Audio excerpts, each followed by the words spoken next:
Welcome to my slightly late coverage of round 6 of the World Chess Championships. So this is the game that was played a couple of days ago, and well, I'll be honest, it didn't set the world on fire until the 5th hour, and it was actually a game that I attended. So I was up in London on the Friday, and I had a great time there, maybe slightly too much of a good time, if you get my drift. But I'm back now, and I'm going to catch up on Magnus's double whites. 12-game World Championship match, and like I said, we are now into the halfway point. Magnus has these 2 whites. Can he take advantage with the white pieces? This was the moment where a lot of people thought was probably critical in the way that Magnus has these 2 whites, and it's a great chance for him to try to get a result from them. Now, we'll dive into the action. So Magnus, for the first time in a match, played pawn to e4. And as expected, a lot of people thought this would be the case. We had Fabiano playing the Petrov variation with knight to f6. This is something that Fabiano's been playing quite a lot recently, giving up the Berlin in some respects to go for this line, which traditionally has the reputation of being a way that black can try to draw against Raul Lopez. Very solid reputation this opening has, and good for a match like this, when as black you equality is absolutely fine. Now, one thing I find peculiar is the main line, knight takes e5, which was played, d6, this is the normal move, and the one thing I find peculiar is Magnus and his team of seconds must have been ready for this position in their preparation for the match, and surely they must have had some ideas of how to get an advantage for white, but this just wasn't demonstrated in this game. I mean, what you know, I don't want to be too harsh, but what has the preparation been from Magnus's side? Because as we're going to see, he gets no advantage at all.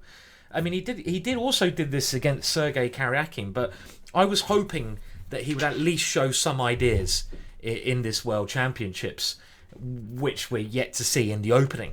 I am being harsh, but, you know, these guys are playing for the world title. You need to show opening ideas. Fabiano so far seems to be a lot more solid this part of the game. And he plays now the unusual move knight d3. Was this his idea? It has been played before, but as we're going to see, it gives him nothing. Knight to f3, of course, being the main line, and after black takes on e4, Magnus, last time he faced Fabiano in this position, played knight to c3, which at least unbalances the pawn structure after an exchange on c3. But in the main positions, you know, you can obviously see why this variation has a draw-risk reputation. We have a symmetrical pawn structure, meaning a draw is more likely. Unbalanced pawn structure, where you don't have pawns in the same area of the boards, will give you more chances to get a decisive result because there's more dynamism. Now, after knight d3, black simply takes on e4, queen to e2, queen to e7, and now quite a rare move. Knight to c3 has been played before, but after knight to f6, I'm not really sure what white is trying to do here. I mean, I wouldn't play these positions as white myself. They're too dry for me. You have to have supreme confidence in your ability to outplay your opponent. And obviously Magnus, I think this is what Magnus is just trying to do. He's the best player in the world. He can often outplay anyone in the world in very equal positions, so he's not really trying to get an advantage. But again, it's a bit disappointing from my perspective. I wanted to see some ideas. Now, knight to f4, black develops knight to c6, and this has the idea that after knight to d5, black counterattacks with knight d4. And to be honest, this has been seen before, so this should have come as no surprise. And now we see the queens being exchanged. Knight takes e7, knight takes e2. The knight hops back here with a threat, but black now hops back, also with a threat. And again, we now see the first novelty, knight to a3. So was this really what Magnus had prepared in this variation? I think it's more of a case that Magnus is looking for equal positions out the opening. Maybe this is just modern chess. I mean, I don't think white really nowadays in modern chess gets much of an opening advantage, but one thing which I was hoping for is a more dynamic position. So even if it's an equal position, a position which has the queens on the board, some weird pawn structure, a chance where even if it's equal, it doesn't mean it's a draw. Now, a position like this, to me, yes, there's pieces on the board, and I guess Magnus is just thinking, right, well, I'm going to outplay my opponent. Okay, knight to e6 play to defend c7, but is this really the right strategy to become world champion? I don't know. Okay, now they have a bit of manoeuvring. So white, first of all, kicks away the knights, gets the centre, and now black does the same. He kicks away the knight, and after a couple of moves, he gets the centre. And very equal position, I'd say. Very equal at the moment. You know, it's like an exchange French. It's very similar to an exchange French. The pawns are the same structure, all the same pieces on the board. So, of course, with correct play, this should be a draw. Now, one very interesting thing that occurs in this game, which Fabiano supporters should be very happy, is that after some natural moves, and we're not going to spend a lot of time on these basic moves, Fabiano starts to take the advantage. In some respects, he starts to outplay Magnus Carlsen. Magnus is the best player in the world, I think, but in this game, you know, you've got to have some doubts because black in an equal position starts to press him. So black starts to outplay Magnus in an equal position, and this is quite worrying for Magnus, surely. We have some more maneuvers come in, and this idea is a very good idea. Now, when you're in a position like this, you've got to think of a couple of things. You've got to think about, are any pawn breaks good for you? And if there's not any pawn breaks that are good, you move on to the next thing. For example, c5 is something you probably think about, but this would be a bad pawn break because in this position, black is just going to saddle himself now with an isolated pawn on d5, a pawn that becomes very weak. For example, that pawn break's bad, so you rule them out. What else do you think about? Well, you obviously think about your opponent's pawn breaks. You try to stop the good ones, and you try to even encourage the bad ones. The next thing you think about is your pieces. And very important in symmetrical positions, yes, a lot of people call them dull, but you have to know what pieces to exchange and what pieces to keep on the board. So how do you evaluate that? Well, simply, let's think about what of White's pieces are good and bad. Now, in these pawn structures, exchange French pawn structures, normally the bishop on d3 is good. One rule of thumb is that if you have pawns in the centre, a pawn chain on the centre on a certain colour squares, dark squares here as I've highlighted in blue, the opposite coloured bishop becomes good. Why is that the case? Mainly because it's not crammed in by your own pawns and it works around them, as you can see here. This bishop is a very good piece, so this is what I'd assume is White's best piece. On the other hand, if you look at black's, this is a good bishop for black, you know, just because it has a good, nice bit of range. It's not hitting against your own pawns. What are the bad pieces? So this is the way you should be thinking. Well, White's other bishop is not so great because it's acting against these pawns, and these pawns kind of get in the way of the piece, you know. You can never come over to the queen side with that bishop. And the same with black. This bishop here is bad. It can never get over because there's pawns in the way. So all you need to do here, if you can try to exchange off pieces of the same value, try to exchange off your bad pieces, your opponent's good pieces. And this knight c8 is a very good move. This is a Grandmaster move. Why? Because the knight is trying to come to e7 and black is trying to swap off his bad bishop for White's good bishop. Try to swap off your bad pieces, your opponent's good. This is the kind of trades you need to think. And after, after knight e7, this would be a very good plan. The knight comes here, you support the f5 square, you swap off your bad bishop. So Magnus works against this, controlling f5. We have some more manoeuvring. And now, I think, again, a very ambitious move we see here from Fabiano. He goes c5.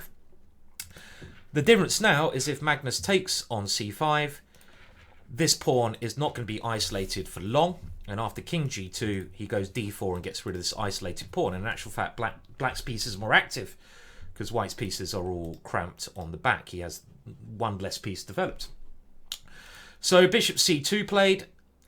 Fabiano castles. Have a little bit of manoeuvring going on now. And let's get to the next moment, which I think becomes a bit critical. They keep the symmetrical option. Rook to the open file. Obviously, rooks belong on the open file. And now Fabiano maneuvers his knight to a better square. Rook c1, controlling the open file. And now we have a key moment for black to consider. Do you take the bishop on b3 or not? And again, this comes down to what pieces do you want to exchange? What are you aiming for? And also, make sure you don't leave yourself with the wrong minor pieces. So, for example, let's say that you win the bishop. Now, winning the bishop often is a good idea, but in this case, after pawn takes, the pawn is on pre, so black now plays something like this. And now we have an exchange on d6. Who has this benefited? And this goes back to what we talked about earlier. Well, this bishop, is it a good bishop or a bad bishop? It's a bad bishop because the pawn in the center of the board of your own is your own color.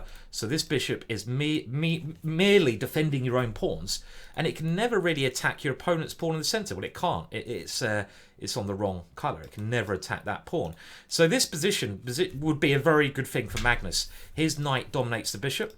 His knight can hop around. It can start attacking things, come to good squares. This is something that black needs to avoid. So again, these are the key things that both sides are thinking about. This is why the next move is understandable. Bishop b4, avoiding the exchange of those bishops. So Fabiano is avoiding that ending we just saw.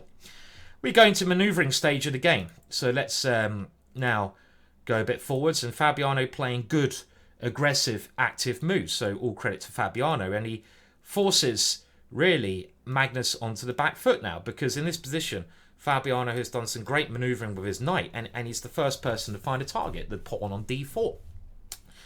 We now have a move, a big mistake from Magnus. He plays his knight to e3, trying to start a counter-attack. He could have kept the balance with bishop b8. Let's say that pawn on pre moves. Well, the knight takes here, we win a pawn, so a3. And now putting the knight upon f4. This is a much better square for a knight because you're going to force a win of a pawn. Very unlike Magnus to put his pieces on rather dubious squares, and in like I say, in some ways to get outplayed. So this was not Magnus's finest day at the moment. After this move, Fabiano avoids the exchange of pawns. He brings his knight in, attacking the bishop, trying to get the two bishops in the ending. And in some cases, we'll see the two bishops will be good, but you have to evaluate every ending uniquely. Magnus doesn't like that. Bishop to a3. This is a good move. The bishop comes in. More importantly, it's aiming for b2. As we can see, that bishop is quite a good bishop, unlike the one on c8, because the dark squared bishop can attack something on Magnus's. You need to be able to attack things with your pieces. We have a bit more maneuvering going on. f4, and now that bishop just sneaks out. f5, defends the pawn. So now the knight is free to activate. Bishop d1.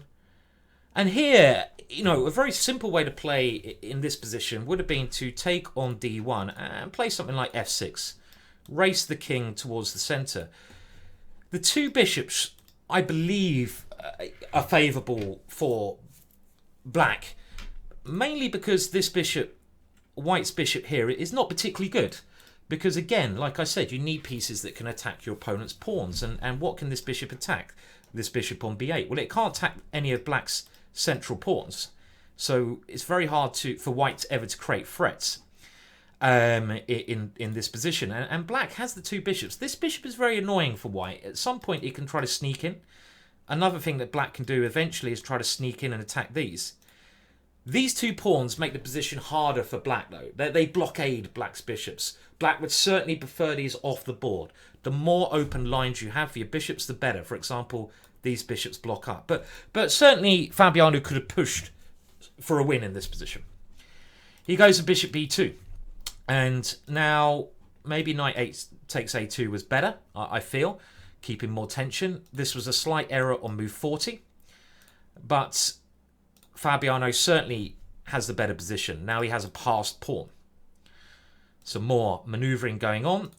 And we see after knight d2 what can only be described as a brilliant defensive try from Magnus. I mean, now we see the real Magnus. I mean, I've been a bit despairing towards his opening play and the fact that he's been a little bit outplayed. I mean, partially probably. But now we see the real Magnus. no matter if he's not himself from 3 years ago, as he said in a statement, not playing as well, he has this tremendous fighting spirit. He finds resources where other people will not. He's the kind of guy you need to not just beat 3 times, but 300 times. He's in a very tricky situation. Black is getting ready to take that bishop off the board and move his d-pawn and use his 2 bishops. For example, let's say you play a move like knight to f1. Now black takes complete control here. Bishop b5 check. The 2 bishops come to life. A passed pawn. Very nasty to defend this. This is horrendous. So Magnus decides to go bishop takes d5, and this involves a piece sack. We have the following ending arise. And the following ending is where Magnus has 3 pawns for the bishop, but these pawns are not really going anywhere, and black is the one in charge. These pawns are very hard to maneuver up the board, and black's knight is very, very good at coming around and trying to nick one of those pawns. So, very tough defensive job for Magnus. Now, again, I'm not going to bore you with the manoeuvring. I think it's more important to get to the critical stages, and I mean, we can explain some of the moves as we go along. This move stops the A pawn from going, and it also makes A2 a target, so the knight can come and take that one. Both of these pawns now useless, and what both sides want to do now is use their kings, get their pieces to the best squares, and try to get their pawn formations in the best way they can. So this explains the next bout of manoeuvring. Black now wins that pawn. It was unstoppable to win a pawn on the queen side. And now again we have some manoeuvring, and after a bit of time we see black trying to activate his pieces to the most positive squares, and he wins another pawn. White in a zugzwang position here. This pawn is going to drop anyway, so he decides he wants to give it up, because now at least he can play the next idea, and that is king g6 without the bishop taking the h-pawn. And we get a very intriguing position, which you would imagine must be winning for black. Black is a piece up, but white so resilient, so resilient in this position. And the big mistake, first of all, comes here. And again, there's a lot of subtleties going on. In this position, white moves his king to g6, and this is potentially the losing move. It would have been better to keep the king on this square and to play bishop c4, because the more pawns that get exchanged, the better white becomes. And if this knight takes, I go king here and I win another pawn. Dead draw. If I can eliminate your last pawn as white, the pawn on f6, all positions are drawn. A knight and a bishop versus bishop, draw. So bishop c4, something like bishop c3, bishop d3 was clearly a better way to defend, because the bishop can stay on this diagonal, and I'm not sure how black makes any progress. If the black king tries to come round, then you leave the g7 square vacant, so white can play king g7 and use Harry. So you can't do that. So king g6 was a mistake, because, well, now the king has to defend this pawn, and that means that the king can't move. If the bishop was defending the pawn, the bishop had 4 squares to move to defend that pawn. So what Magnus has done here, he's put himself in more zugzwang possibilities. If he ever gets in a tricky position, he's going to have to move the king and the pawn will drop. Bishop c4, and now white is in trouble, but only the computer can find the next wing. What black needs to do here is incredibly clever. He needs to basically get this knight to a square, one of these 2 squares. Because if he can do that, he will check the king away and then win the other pawn. And if you can win one more pawn, of course, this should be winning. If black can win this pawn, his king can then activate. He can't do that at the moment because the pawn will queen as such. But you also have to be very careful about this pawn moving up. I mean, let's have a look. What happens if this move is now played in this position? So I haven't actually looked at this one. So the idea is now, of course, knight to e2. And this is very tricky. h7, knight here, checkmate. So there are dangers there. We're moving it straight away. So this is why white needs to try and keep controlling the knight with his bishop.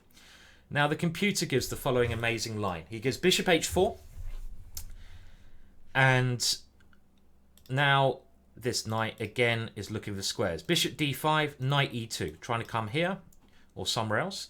Bishop f1, and now this check doesn't really help, but the computer now gives knight g1 as a winning move. And this is really completely balmy for a human to work out why this is winning. Because after bishop g4, you're trapping your own knight. I mean, I don't think any human would play this way. But the point is, at some point, it's going to be zugzwang, and this bishop will have to let the knight out. But again, these lines, I think, for a human are very hard to understand how it's going to be a win. And even with the computer demonstrating this, I mean, I find it hard to show the win here, and so did Svidler Grizchuk on the thing. And I don't think you can really show it in this position. I mean, it's just like basically Magnus has just got enough to draw in most variations, but except for that one, for a very clever zugzwang idea. The game ended with Black simply not being able to make any progress. He moves around with his knight, but White just holds the position, and as soon as White gets his bishop to this square, I think his chances become quite great. He can always come backwards and forwards to this square if he needs to. And, well, we can see that no progress has been made, so Black's try is now to activate the king. This is his last try, but it's not really helping here because this blockade, and h6 is now a clever idea. And in the final position, they agree a draw, technical draw. Two ways to draw. You can either take the pawn or the bishop. They're both drawn. Maybe taking the pawn. I had this ending. If you have two bishops against a bishop, it's still a draw. But a bishop and a knight is definitely a draw. I'm not going to go into the technical endings there. It's kind of irrelevant.